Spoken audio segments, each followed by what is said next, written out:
अपने सब सुनि रहल छी पुष्पमाल्यम संगीतक प्रस्तुति प्रकाश मिश्रा पुष्पा के स्वर में महाशिवरात्रि स्पेशल गीत जाहि गीतक बोल अछि चलै चलू देखल जमाई मैना के आंगन है। एहि गीतक रचयिता छथि अशोक मिश्र काशी बनारस से।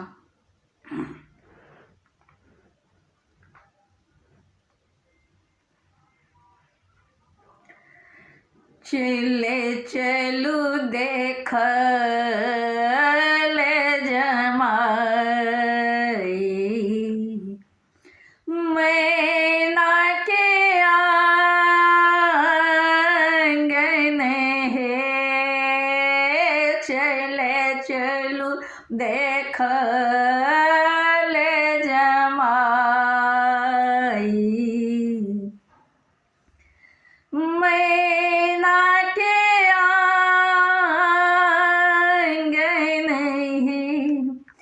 माई है बस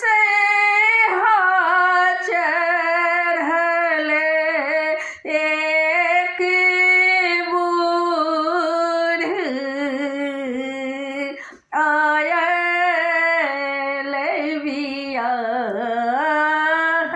है। माई है बस चढ़ल एक बूढ़ आयल बियाहन है। भूत प्रेत गण सब नाचे नागो फुफकार है। भूत प्रेत गण सब नाचे नागो फुफकार है। माई है जोगिनी करत चित्कार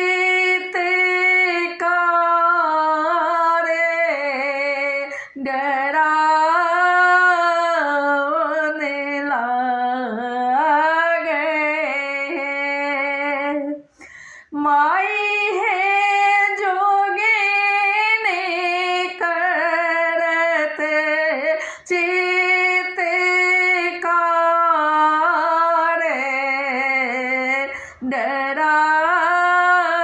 डरावने लागे।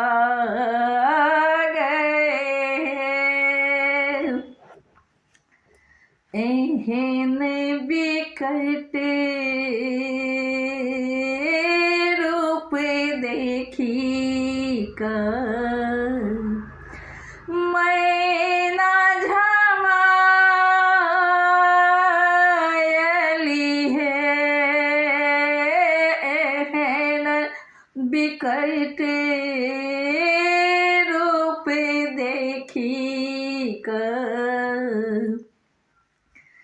मैना झमायली है। माई है अद्भुत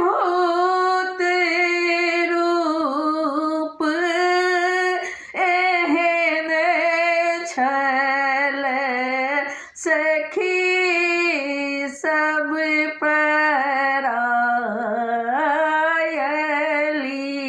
है। नारद देलनि बुझाए ठीक निक अबेसर है। नारद देलनि बुझाई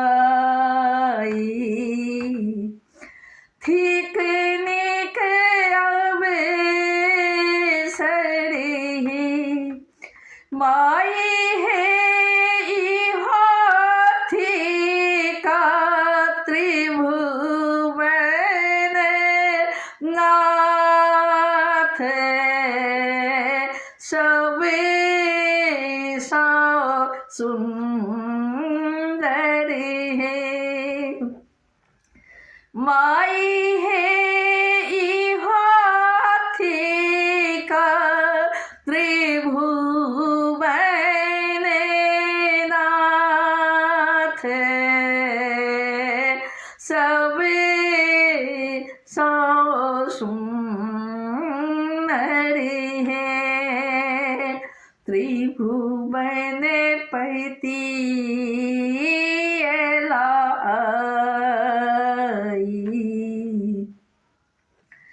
हिमावत आंगन है। त्रिभुवन पति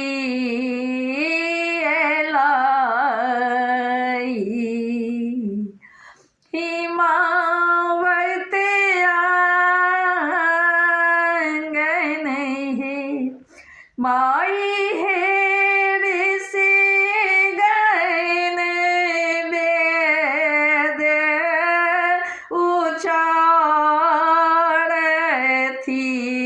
भेल मुदित मन है। कहथी अशोक मगन भय शुभ पल आयल है। कहथी अशोक मगन भय शुभ पल आयली। माई है शुभ शुभ भेलने बियाह मंगल गीत गोंजल है। माई है शुभ शुभ भेलने बियाह मंगल गीत गोंजल है। चले चलू देखा जमाई मैना के आंगन है। माई है बस हार चढ़ल एक बूढ़ आयल बियाहन है।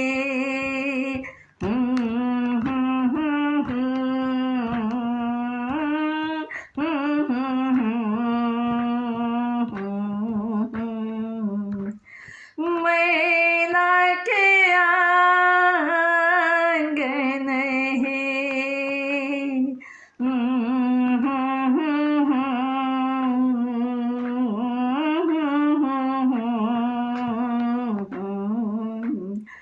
मैना के आंगन है।